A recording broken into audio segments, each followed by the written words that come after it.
Fakta yang kedua, tanda tangan proklamasi seperti Deklarasi Kemerdekaan Amerika Serikat setelah penyusunan naskah proklamasi selesai. Mereka masuk ke ruangan tengah di mana orang-orang terkemuka telah menunggu, yaitu diantaranya anggota PPKI, pemimpin-pemimpin pemuda, dan beberapa pemimpin gerakan dan anggota Badan Pertimbangan Pusat.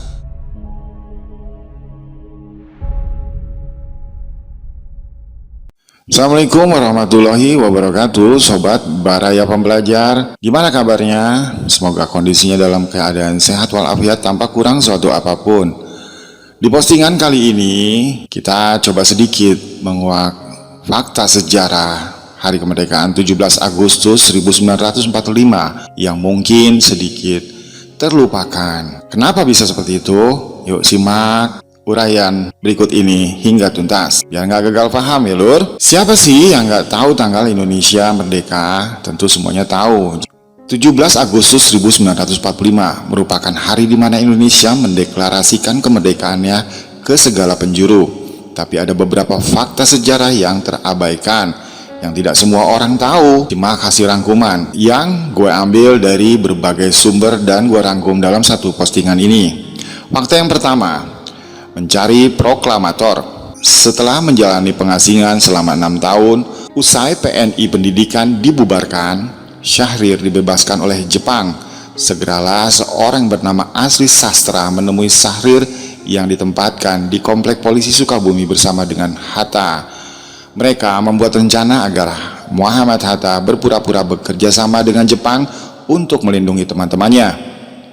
Sastra dan Syahrir juga membicarakan soal siapa yang akan menjadi proklamator kemerdekaan saat itu. Hendaknya bukan Syahrir, sekalipun cukup dikenal di kalangan pergerakan, namun kurang dikenal pada kalangan masyarakat umum. Soekarno dan Hatta terkenal di kalangan masyarakat saat itu, namun ada noda di mata masyarakat dan internasional akibat bekerja sama dengan Jepang. Maka terpikirlah oleh mereka saat itu untuk menghubungi Tan Malaka.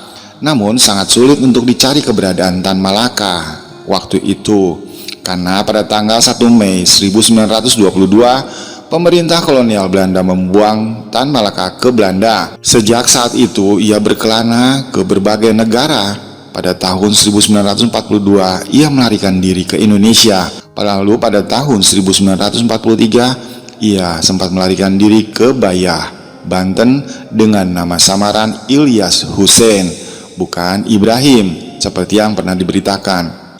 Dengan bantuan Marta, seorang kepala stasiun di Menes, Pandeglang, mereka berhasil menemukan Tan Malaka. Mereka bertanya kepada Tan Malaka, apakah bersedia menjadi sang proklamator? Dijawabnya dengan segera dan spontan olehnya bahwa dia tidak siap. Jadi misi tersebut akhirnya gagal. Syahrir pun tidak menunjukkan sama sekali keinginan untuk menjadi proklamator saat itu. Tan Malaka pun menolak, jadi tidak ada pilihan lain bagi mereka selain Soekarno dan Hatta. Pada tanggal 9 Agustus 1945, Tan Malaka melakukan rapat gelap dengan para pemuda untuk mengorbankan semangat kemerdekaan serta bangsa Indonesia, bukan kolaborator. Setelah kekalahan Jepang, sekutu hendak mengambil alih kekuasaan saat itu. Namun bangsa Indonesia tidak mau kembali dalam penjajahan Belanda dan proklamasi kemerdekaan harus terjadi. Kemerdekaan harus direbut dengan persatuan dan kekuatan. Kemudian dengan kaum pemuda sebagai barisan di depan dan seluruh rakyat Indonesia harus berdiri di belakang proklamasi saat itu. Sebagai rakyat Banten, terutama pemuda, telah siap untuk merdeka dan mereka bersumpah untuk mewujudkan proklamasi itu. Ironisnya, sebagai orang pertama yang menggagas konsep republik dalam bukunya Naar de Republik Indonesia yang ditulis pada tahun 1925, Tan Malaka sama sekali tidak terlibat dalam penyusunan dan tidak menghadiri pembacaan proklamasi. Padahal saat itu ia bolak-balik Jakarta, Banten. Fakta yang kedua, tanda tangan proklamasi seperti Deklarasi Kemerdekaan Amerika Serikat setelah penyusunan naskah proklamasi selesai. Mereka masuk ke ruangan tengah di mana orang-orang terkemuka telah menunggu, yaitu diantaranya anggota PPKI, pemimpin-pemimpin pemuda, dan beberapa pemimpin gerakan dan anggota Badan Pertimbangan Pertimbangan Pusat. Seluruhnya kira-kira ada sekitar 40 sampai dengan 50 orang di ruangan itu. Soekarno langsung memulai membuka sidang informal persiapan proklamasi kemerdekaan Indonesia dengan membacakan naskah proklamasi secara pelan-pelan dan berulang-ulang. Sesudah itu bertanya, "Dapatkah ini saudara-saudara setujui?" Teriak di ruangan itu, "Setuju." Setelah itu, Hatta mengira tidak ada yang tidak setuju. Kemudian dia berkata, "Baiklah, bagi semua yang hadir di sini untuk menandatangani naskah proklamasi Indonesia yang merdeka sebagai suatu dokumen bersejarah ini. Penting bagi anak cucu kita untuk mengetahui siapa saja yang ikut memproklamasikan Indonesia merdeka. Ambillah contoh pada naskah proklamasi merdeka Amerika Serikat dahulu. Semuanya yang memutuskan ikut menandatangani keputusan mereka bersama." Soekarno juga mengusulkan hal yang sama saat itu. Hatta juga meminta orang-orang Indonesia lain yang telah membantu menyusun proklamasi untuk menandatanganinya juga. Setelah menyepakati isinya yang singkat itu, sejenak suasana rapat terdiam. Soekarni maju dan bicara, "Bukan kita semuanya yang hadir di sini harus menandatangani naskah itu. Cukuplah 2 orang saja dengan mengatasnamakan rakyat Indonesia, yaitu Bung Karno dan Bung Hatta." Pernyataan ini disambut dengan tepuk tangan riuh dan muka yang berseri-seri. Akhirnya Hatta pun merasa kecewa padahal ingin mereka semua menandatangani dokumen bersejarah itu agar bisa menjadi kebanggaan bagi anak dan cucu mereka di kemudian hari. Maka proklamasi diumumkan hanya dengan memuat nama Soekarno dan Hatta. Fakta yang ketiga, mesin tik Nazi Jerman yang digunakan saat itu. Setelah semua konsep naskah proklamasi disetujui, rumusan ini harus diketik terlebih dahulu sebelum diserahkan kepada anggota PPKI dan lainnya yang berada di ruangan tengah. Terdapat beberapa perubahan dan coretan akibat perbedaan pendapat, seperti kalimat "secermat-cermatnya" digantikan dengan kata "seksama". Soekarno minta Sayuti Malik saat itu untuk mengetik naskah proklamasi, tapi naskah tersebut tidak bisa langsung diketik karena tidak ada mesin tik di rumah Maeda. Ada beberapa sumber yang menyebutkan bahwa terdapat mesin tik tapi dengan huruf kanji, jadi agak sulit untuk digunakan. Akhirnya pembantu Maeda yang bernama Satsuki Mishimana pergi dengan mengendarai sebuah jeep untuk pergi ke kantor Jerman meminjam mesin ketik. Lalu ia bertemu dengan Mayor Kandelar, perwira angkatan laut Nazi Jerman yang kemudian meminjamkan mesin ketik itu. Mungkin dari sobat dulu-dulu semuanya ada yang bertanya-tanya, kenapa bisa ada Nazi Jerman di Jakarta saat itu? Setelah penyerahan Belanda ke Jepang di Kalijati, Subang pada bulan Maret 1942, sejumlah kapal selam Jerman bertebaran di perairan Indonesia waktu itu. Tujuannya untuk membantu sekutunya, yaitu Jepang, terutama untuk menembus blokade sekutu. Sebagian ada yang kembali untuk mengawal kapal yang berisikan bahan-bahan perkebunan untuk industri perang Jerman di Eropa. Setelah Jerman kalah, beberapa kapal selam yang masih berfungsi diberikan kepada tentara angkatan laut Jepang waktu itu, dan mesin ketik itu kini tersimpan di Museum Perumusan Naskah Proklamasi di Jalan Imam Bonjol, Jakarta. Fakta yang keempat, proklamasi minta diulang sekitar pukul 19.00. Dr. Murwadi, ketua Barisan Pelopor Bentukan Jepang, memerintahkan Sudiro, ketua Barisan Pelopor Harian, untuk mengerahkan sebanyak mungkin anggota Barisan Pelopor besok pagi jam 10.00 agar mereka hadir di lapangan Ikada, Gambir untuk mendengarkan proklamasi. Semalam suntuk, Sudiro dengan beberapa orang menghubungi anggota-anggota Barisan Pelopor, dan tanggal 17 Agustus 1945 pagi ia menemui S. Suhut yang bersama 3-4 orang barisan pelopor yang ditugaskan untuk menjaga keluarga Soekarno di rumahnya di Pegangsaan Timur nomor 56 Jakarta. Sudiro memberitahukan hal yang sangat penting yang akan terjadi di Ikada jam 10 nanti. Dengan mengayuh sepedanya, Sudiro saat itu menuju Ikada. Namun di sana sudah banyak sekali tentara Jepang dengan senjata yang lengkap. Dia segera pergi menghubungi Muwardi di rumahnya. "Tidak jadi di Ikada, Mas. kata Muwardi. Barisan-barisan supaya disuruh terus menuju ke rumah Bung Karno. Ketika pasukan barisan pelopor sudah mulai bergerak ke Ikada, Sudiro langsung memerintahkan beberapa anggotanya untuk menempelkan kertas pemberitahuan di pohon-pohon dekat Ikada bahwa proklamasi tidak jadi di Ikada, tapi di rumah Bung Karno yang beralamat di Pegangsaan Timur nomor 56. Sudiro segera kembali ke Pegangsaan Timur untuk memberitahu kepada Suhut akan dinyatakannya proklamasi dan diberi tugas untuk mengadakan persiapan-persiapan seperlunya, seperti bendera merah putih dan membuat tiang bendera. Sudiro sempat pulang untuk pamitan karena ia tidak mengajak istrinya, dan resikonya pun sangat besar. Setibanya di Pegangsaan Timur, sudah banyak sekali orang yang berkumpul. Singkat cerita, setelah pembacaan teks proklamasi dan pengibaran bendera merah putih diikuti dengan lagu Indonesia Raya, selesai dalam waktu kurang dari 1 jam. Dengan bahasa kuyup, pasukan B pelopor sekitar 100 orang yang dipimpin S. Brata memasuki halaman rumah Soekarno saat itu dengan rasa kecewa karena mereka terlambat datang. Meskipun pada jarak 500 meter terakhir mereka akhirnya terpaksa berlari. Dengan suara lantang, S. Brata meminta Soekarno saat itu untuk mengulang pembacaan proklamasi. Dan akhirnya Soekarno pun mengatakan bahwa proklamasi tidak dapat diulang dan hanya dibacakan sekali dan berlangsung selamanya. Namun S. Brata masih belum merasa puas. Ia meminta Bung Hatta memberi amanat singkat. Permintaan itu pun dipenuhi oleh Bung Hatta.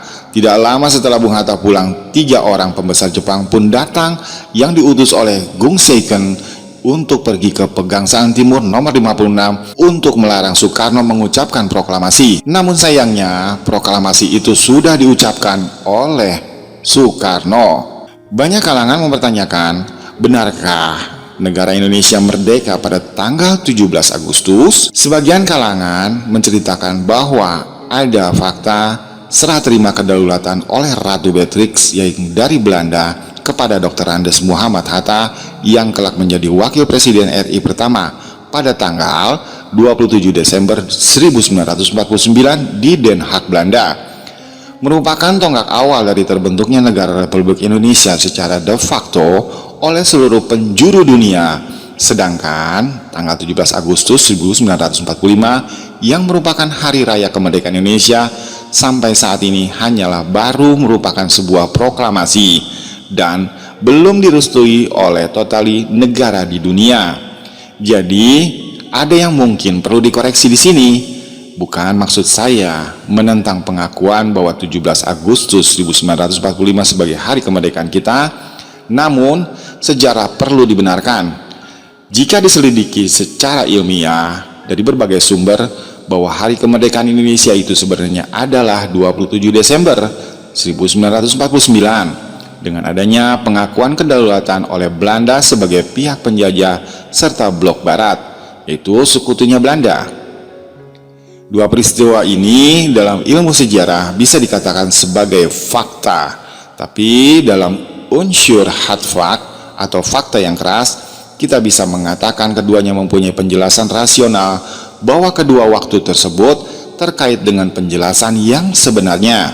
Kapan Indonesia merdeka menurut sejarah yang sebenarnya? Menurut banyak kalangan, 17 Agustus 1945 tersebut hanyalah sebuah pernyataan yang saat itu belum diakui.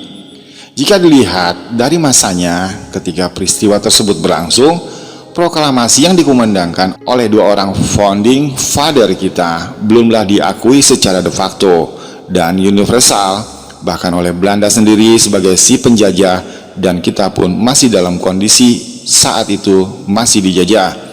Jika dilihat dari konsep kata merdeka, proklamasi 17 Agustus tidak akan bisa menjawab pertanyaan apakah kita sudah merdeka saat itu di tanggal 17 Agustus 1945. Jadi, secara rasional dan fakta, sebagian kalangan mengatakan bahwa hari kemerdekaan kita pada tanggal 17 Agustus 1945 belum sepenuhnya merdeka. Dan hal ini tidak akan memunafikan bahwa proklamasi kemerdekaan 17 Agustus 1945 adalah fakta dan merupakan bagian serta ikut andil dari berdirinya negara Republik Indonesia.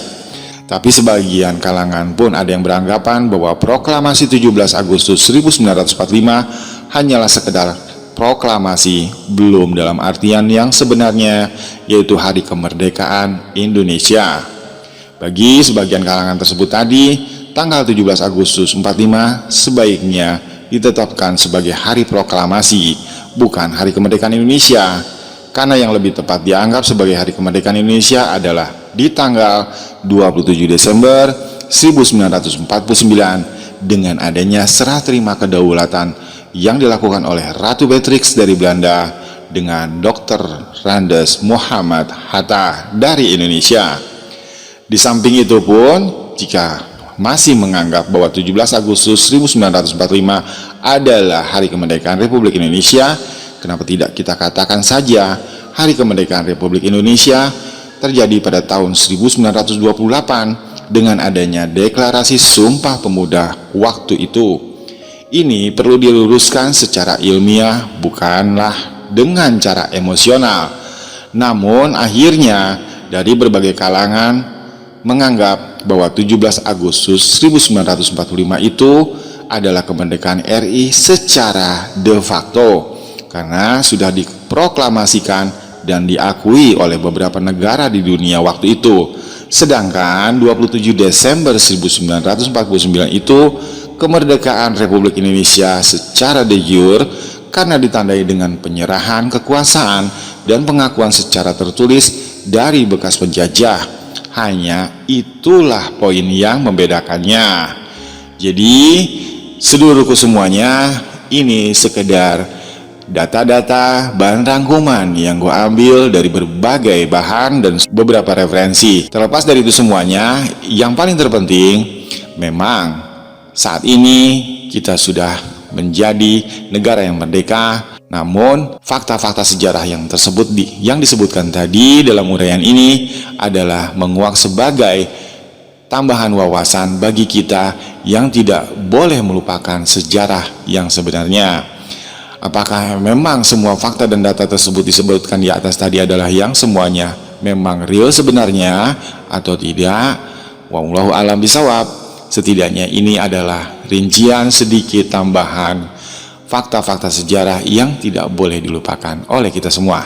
Semoga negara Indonesia semakin maju, jaya, dan diberkahi oleh Allah Subhanahu wa Ta'ala, dan negaranya makmur, rakyatnya makmur, dan aman, tentram, damai, loh jinawi. Terima kasih mau menonton. Silahkan like jika lo semua menyukai postingan ini, dan silahkan dibagikan.